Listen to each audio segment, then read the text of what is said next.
ఇక స్థానిక వార్తల విషయానికి వస్తే ఇనుములపై మరో కేసు, సతీష్ ను త్వరలోనే అరెస్ట్ చేస్తాం సిఐ రాజు. వసూల వ్యవహారంలో ఇనుముల సతీష్ పై 4వ కేసు నమోదైంది. మంత్రి పోలీస్ స్టేషన్లో ఇప్పటికే 2 కేసులు నమోదు కాగా శనివారం మరో కేసు నమోదు చేసినట్టు పోలీసులు వివరించారు. శనివారం మంత్రిలో నమోదైన కేసు వివరాలను సిఐ రాజు వెల్లడించారు. నాగారం గ్రామానికి చెందిన బెల్లంకొండ రవీందర్ రెడ్డి కాంట్రాక్ట్ వర్క్ చేస్తున్నాడు. గత మేలో 5 కాంట్రాక్ట్ పనులు వచ్చాయి.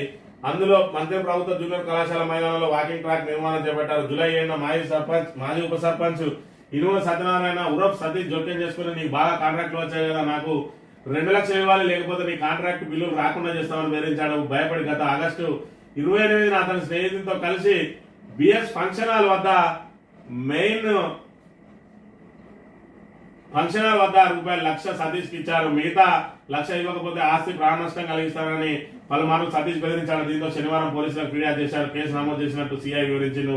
బాధితులు ఎవరైనా పోలీస్ స్టేషన్ వచ్చి ఫిర్యాదు చేయాలని కోరారు. 3 కేసుల్లో ఇనుముల సతీష్ కు సహకరించిన రావికంటి సతీష్ ను అరెస్ట్ చేసి రిమాండ్ కు తరలించినట్టు సిఐ తెలిపారు. ఇనుముల సతీష్ ను కూడా త్వరలో అరెస్ట్ చేస్తామని ఆయన చెప్పారని చెప్పి మరి ఇక్కడ మంత్రికి పట్టిన చీడ ఎవరంటే ఇనుముల సతీష్. దీని మీద మనం గతంలోనే చెప్పినాం. ఈఎస్టీ మరి ఇక్కడ ఈఎస్టీ వసూలు అవుతా ఉన్నది ఇనుముల సతీష్ ట్యాక్స్ అని చెప్పి మరి ఇక్కడ కాంగ్రెస్ ప్రభుత్వం రాగానే మరి ఇక్కడ ఈఎస్టీ వసూలు మొదలు పెట్టిండు. కాంగ్రెస్ ప్రభుత్వానికంటే పూర్వం మరి ఇక్కడ ఏదైతే రిట్లు వేసుకుంటూ మరి అక్కడ మీ ఇల్లు కూలుస్తామని చెప్పి ప్రయత్నాలు చేసిండు. కాంగ్రెస్ ప్రభుత్వం రాగానే 5 ఇళ్లను మరి కూలగొట్టించిండు. ఏదైతే దీనికి మున్సిపల్ కమిషనర్ తోటి మరి ఈయన ఆగడాలకు అంతు లేదా అని చెప్పి చెప్తున్న నేపథ్యంలో ఈ రోజు ఈయన మీద కేసులు నమోదవుతున్న పరిస్థితిని అయితే మనం ఇక్కడ ప్రధానంగా గమనించవచ్చు. మరి ఈ రకంగా ఒకవైపు మరి ఆయన మీద కేసులు నమోదవుతా ఉంటే ఇక ఆయన చెప్తాడు మరి ఏదైతే మీడియా సోదరులకు విజ్ఞప్తి అని చెప్పి అక్రమాలను అడ్డుకున్నందుకే తప్పుడు కేసు, బీసీని కాబట్టి ప్రతిపక్ష పార్టీకి చెందిన మాజీ ఎమ్మెల్యే కుట్ర, ఇంకా తప్పుడు కేసులు పెట్టి గన్మెన్ తొలగించి చంపాలని కుట్రలు అని చెప్పి మరి గన్మెన్లు ఎందుకు వచ్చిందంటే వామన్ రావు దంపతుల హత్య ఏదైతే జరిగిందో దానికి సంబంధించి నాకు ప్రాణభయం ఉన్నదని చెప్పి స్థానిక ఎమ్మెల్యే సహకారంతో మరి ఏదైతే సిపికి మరి విన్నవించుకొని ఆయన ద్వారా మరి ఆయన సిఫారసు తోటి ఇక్కడ గన్మెన్లు తెచ్చుకున్న పరిస్థితి. ఆ గన్మెన్లను తీసుకొచ్చుకున్న తర్వాత అదే గన్మెన్లను అడ్డం పెట్టుకుని ఈ రోజు అనేక మందిని బెదిరింపులకు గురి చేసిండు. మరి ఈ రోజు ఇనుముల సతీష్ మరి చేసిన అక్రమాలకు బాధ్యత ఎవరు వహించాలి? మరి ఇక్కడ చూసుకున్నట్టయితే నిన్నటి రోజున కాంగ్రెస్ నాయకులు ఉన్న టీఆర్ఎస్ వాళ్ళు మరి ఇక్కడ ప్రెస్ మీట్ పెట్టి మరి కాంగ్రెస్ పార్టీ నాయకుడు మరి ఇక్కడ ఇనుముల సతీష్ జిల్లా అధికార ప్రతినిధిగా కొనసాగుతా ఉన్నాడు. మరి ఆయన అక్రమాలు ఈ రకంగా ఒక్కొక్కటిగా వెలుగు చూస్తున్నాయి. కేసులు నమోదవుతున్నాయి. మరి అరెస్ట్ మాత్రం చేస్తారు. ఇలా మతలబ్ ఏంది మరేంది ఆయనను మళ్ళీ తిరిగి చెప్పు చేతుల్లో పెట్టుకోవడానికి? ఎందుకంటే మీరు సస్పెండ్ చేసిన వాళ్ళందరూ కూడా మళ్ళీ మీతోటే కొనసాగుతా ఉన్నారు. ఇక్కడ రామగిరి మండలంలో ఒక మరి దుష్టుని ఒకరిని మరి సస్పెండ్ చేసిరు. తిరిగి మీతోటే మరి వెంటనే తిరుగుతా ఉన్నాడు. పేరుకు మాత్రం ఇక్కడ సస్పెండ్ చేసి తిరిగి కొనసాగించుకుంటారు.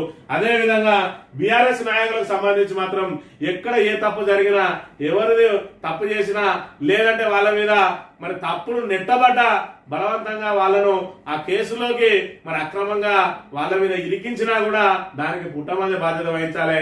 ఈయన అక్రమంగా ఎన్ని వసూలు చేసినా మరి ఇక్కడ మంత్రి పేరు చెప్పుకొని వసూలు చేసినా, గన్మెన్లు అడ్డం పెట్టుకుని వసూలు చేసిన ఈయనకు మాత్రం శ్రీధర్ బాబుకు మకిలి అంటది. ఎందుకంటే ఆయన అగ్రకులానికి సంబంధించిన వాడు. మరి పుట్టమ్మ దగ్గర వాళ్ళు ఎవరు తప్పు చేసినా దానికి బాధ్యత మాత్రం పుట్టమ్మనే వహించాలి.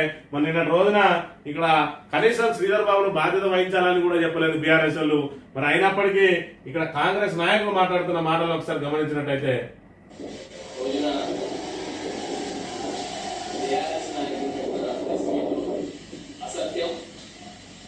అది కాంగ్రెస్ పార్టీకి గుర్తే ప్రయత్నం చేశారు. దీన్ని తీవ్రంగా కాంగ్రెస్ పార్టీగా ఖండిస్తున్నాం. మీరు ప్రెస్ మీట్ పెట్టే కంటే ముందే పోలీస్ వ్యవస్థ పటిష్టంగా వాళ్ళొక నిక్కచ్చిగా ఎవరున్న బాధితులు సత్తా వ్యక్తికి డబ్బులు ఇచ్చేది ఉంటే స్వచ్ఛందంగా వచ్చి పోలీస్ స్టేషన్ లో ఫిర్యాదు చేయొచ్చని స్థానిక సబ్ ఇన్స్పెక్టర్ గారు చెప్పారు. అదేవిధంగా ఎవరైతే బాధితులు ఉన్నారో వాళ్ళు పోలీస్ స్టేషన్లలో కంప్లైంట్లు చేస్తున్నారు, ఎఫ్ఐఆర్లు అవుతున్నాయి. ఆ రకంగా ఇక్కడ ఇది మంత్రి గారి నియోజకవర్గం కాబట్టి ఆ రకంగా ఇక్కడ ఉన్న circle inspector, sub inspector, ACP గారు పనిచేస్తా ఉన్నారు.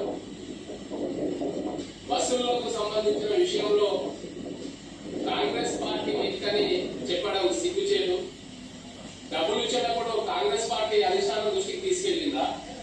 కాంగ్రెస్ పార్టీలో ఉన్న ముఖ్య నాయకులకు చెప్పించిందని మేము ప్రశ్నిస్తున్నాం. వారి వారి వ్యక్తిగత ఇది కాంగ్రెస్ పార్టీకి సంబంధించి ఇవాళ వివరణ చూసినట్టయితే మరి ఇక్కడ దేంతో నవ్వాలో అర్థం కాని పరిస్థితి.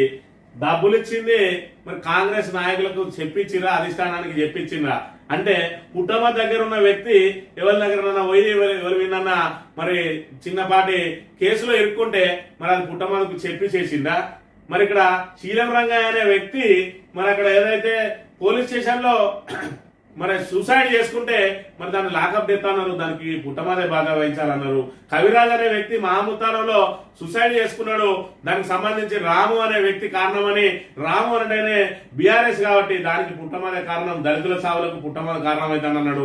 మంతని మధుకర్ ఆత్మహత్య చేసుకుంటే మరి మంతని మధుకర్ సంబంధించి మరి ఏదైతే వాళ్ళు అమ్మాయి ప్రేమించిందో వాళ్ళు కాపోలు కాబట్టి దానికి పుట్టమదనే బాధ్యత వహించాలని అన్నారు.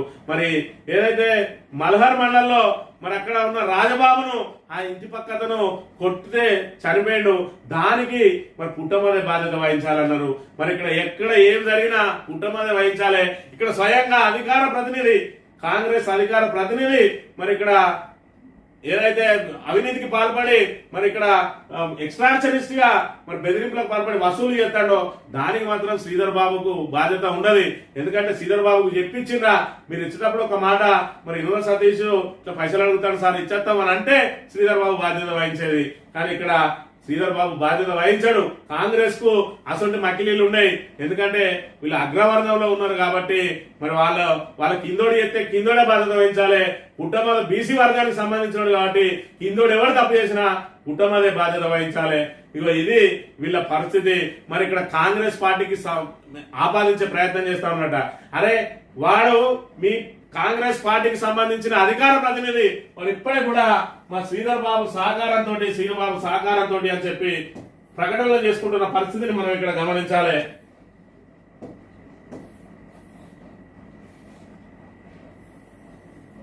ఎవరిని కుట్రలు చేసిన గౌరవ మంత్రివర్యులు శ్రీధర్ బాబు గారు, శ్రీనుబాబు గారి నాయకత్వంలో మరింత చురుకుగా పనిచేస్తానని, వారి పరువు మర్యాదలకు భంగం కలిగించబోరని, నేను ఏ తప్పు చేయలేదని, తప్పు నిరూపణ జరిగితే ఏ శిక్షకైనా సిద్ధమని, గత 12 ఏళ్లుగా తనపై ఏ కేసు నమోదు కాలేదని, నేను పట్టణంలోని ఏ వ్యక్తులను బెదిరించలేదని, అసలైన వాస్తవాలు ప్రజలకు తెలుసు అని చెప్పి మరి ఇక్కడ చెప్తా ఉన్నాడు.